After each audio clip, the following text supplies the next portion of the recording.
Varachha Katargam jewellers association દ્વારા વિરોધ કરવામાં આવ્યો હતો। સરથાણામાં ખુલેલ એક જ્વેલર્સની સ્કીમનો વિરોધ કરવામાં આવ્યો હતો। એસોસિએશનના નિયમ બહાર જઈ લોભામણી સ્કીમો આપવામાં આવે તેવો આરોપ મૂકવામાં આવ્યો હતો।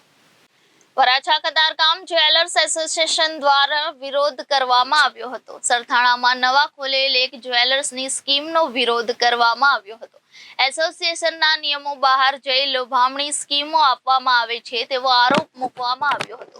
મોટી સંખ્યામાં જ્વેલર્સ સંચાલકો દ્વારા વિરોધ નોંધાવ્યો હતો। જ્વેલર્સ સંચાલકો અને કર્મચારીઓ રોડ ઉપર ઉતરી આવી વિરોધ નોંધાવ્યો હતો। વરાછા કતારગામ જ્વેલર્સ એસોસિએશન અને સુરત જ્વેલરી હોલસેલ એસોસિએશન આ એક આખા ગુજરાત લેવલે મોટું એસોસિએશન છે।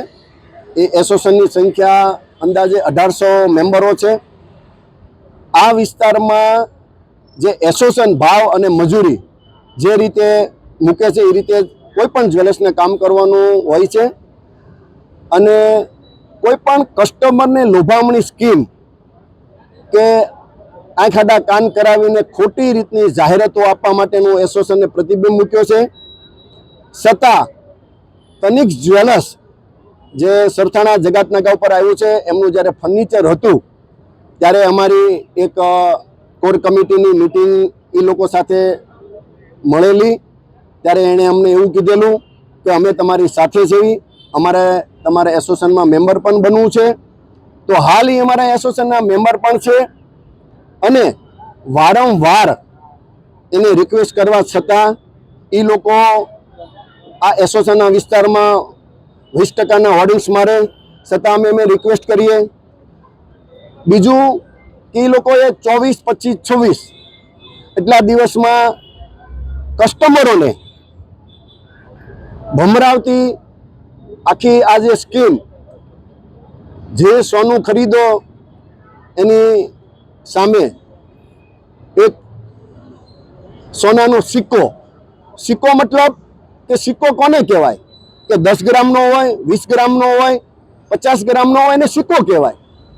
એટલે એના માટે આ જે ખોટી ભ્રમિત જે આ કસ્ટમરોને છેતરવાની અને કસ્ટમરોને નહીં ખબર પડવા માટેનું જે આ લોભામણી જાહેરાતો કરે છે એના વિરોધમાં વરાછા કતારગામ જ્વેલર્સ એસોસિએશન અને સુરત જ્વેલરી હોલસેલ એસોસિએશનના 1000 મેમ્બરો એનો વિરોધ કરવા, શાંતિથી વિરોધ કરવા, શાંતિમય વિરોધ કરવા, રિક્વેસ્ટ કરવા અને પગે લાગવા કે ભાઈ તમે નાના જ્વેલર્સ હોય એમને પણ કમાવા દો। તમે ખોટી તમે સિક્કો આપવાનો હોય તો 10 ગ્રામનો આપો ને, 20 ગ્રામનો આપો ને, પણ તમે સિક્કો આપો છો તો સિક્કાની એની પ્યોરિટી તો હોવી જોઈએ ને।